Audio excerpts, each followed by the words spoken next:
ఓదెల 2 ఎలా అనిపించింది అన్న? మూవీ ఎలా అనేది మీరు అనవద్దు. ఎందుకంటే నేను సినిమాలు ఎన్నో గ్రాఫిక్స్ సినిమాలు కూడా చూస్తున్నాం. మనం రాజమౌళి సినిమా ఉండే, చంద్రముఖి ఏమైనా ఉండే, ఎన్నో సినిమాలు చూస్తున్నాం.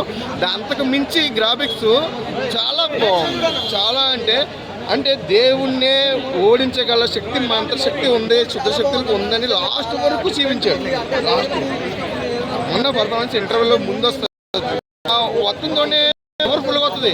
కానీ తమ్మన్నా శుద్ధశక్తి దేవుడి శక్తి నశించిపోతుంది. అంటే ఏంటి అనుకుంటాం లాస్ట్ వరకు కూడా, ఇదేంటి ఎంతలాగా పవర్గా చూపిస్తాడు అనుకుంటాం. దేవుడు తగ్గించాడు అని అయితే అనుకుంటాం. కానీ లాస్ట్ ఒక 2 రేళ్ళు ముందైతే పరమశివుడే దిగొచ్చు. అంటే మనం నమ్ముకున్న ఒక ఓం శివాయ అని ఒక పదమే మనల్ని కాపాడుతుంది.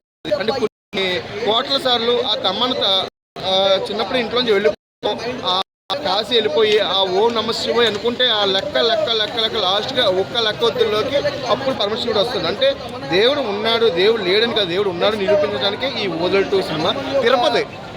తిరుపతి యాక్టర్లో అద్దరు కొట్టాడు, మామూలుగా కాదు అసలు. హైలైట్కి తిరుపతి అండి. తిరుపతి మొత్తం సూపర్.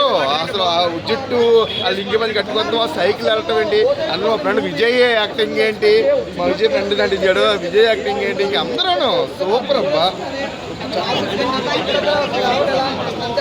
1కి 2 కంటే మనకి పవర్ పెంచాలి కదండి. ఇప్పుడు 7th క్లాస్ పరీక్షలో, 10th క్లాస్ పరీక్షలో, ఇంటర్ డిగ్రీ అలాగా మనకు పెరుగుతుంది. 3 కూడా బాగా పవర్ పెంచాడండి మొన్నకి. మరి అప్పటికి ఇప్పుడు 2025 సంవత్సరంలో సినిమాలకి 2020 సంబంధం లేదా?